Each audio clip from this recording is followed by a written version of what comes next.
It is funny when I'm like trying to pull up pictures and show them that I was cool and I'm cool. And they're like, ugh.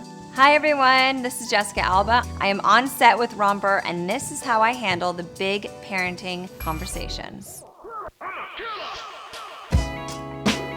Certainly when we got on TikTok and they were making fun of me and my lack of TikTok dancing skills, I was like, I'm not a dancer, kids, but I did a dance movie called Honey and people liked it.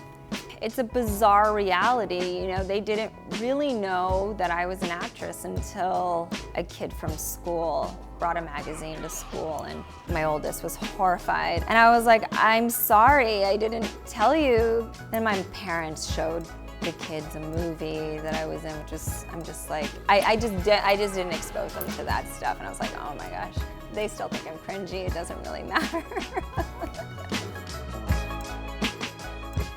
The lens that I look through is I remember how my mom spoke about her body, then informed the way that I was gonna talk to myself about my body. And even when my mom said, you're beautiful and it doesn't matter what other people think, it didn't matter. I took on her baggage. And so I make a very concerted effort not to talk poorly about my body in front of my kids. Even when I'm like, man, my stretch marks or the loose skin or the cellulite or whatever it is, I just talk about like, do you feel good? Do you feel comfortable? Do you feel healthy? I think it's important that you know that no matter what you say to your kids and how you have that unconditional love as a parent, they're going to view themselves the way that you view yourself. It's sort of like walk the walk versus talk the talk. It's hard for a child to grasp any other reality than their own. And so you just have to figure out how to like poke through that and pierce through that. They're growing up in a totally different reality than how I grew up, where my parents are living paycheck to paycheck, trying to make ends meet and working several jobs each. Meanwhile, they have a very secure financial household where we're not worried about those types of things.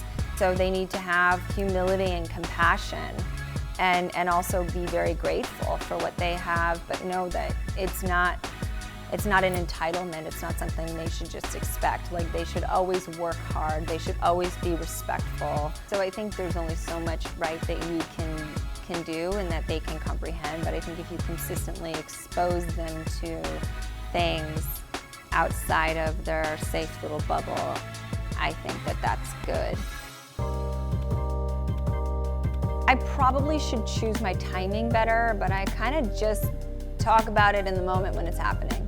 When they are upset and they want to run away and go to the room, I'll let them take that time. After about 10 minutes, it's sort of not as, fire, it's not as heated. Then we can kind of like talk through it. And even when you're going through hormonal changes, and even though you're growing and you have all these emotions, and at any moment you can like cry or you can laugh and you just feel like sort of jumbled. I'm like, that is all exactly what you should be feeling right now. So that's normal.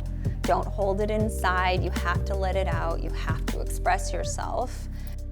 I think I was really frustrated with the way that I was raised, which is probably why I started working when I was 12, and I felt very stifled and it was debilitating, and I was quite sort of depressed as a kid from it. My parents and my grandparents were never trying to do any harm, it's just what they knew.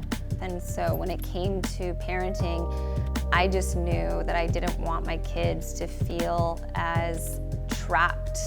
We've taken a much more open approach when it comes to communicating. I guess I've gotten more comfortable with me being open and vulnerable and being open with them about making mistakes. I want my kids to feel seen and heard and valued, but I also have to put into consideration that they're kids and they don't necessarily have the skill set to be treated like an adult and to make those types of choices. So they still need a lot of guidance and they still need boundaries. It's like being seen and being valued, but being still like very hands-on, helping them process life.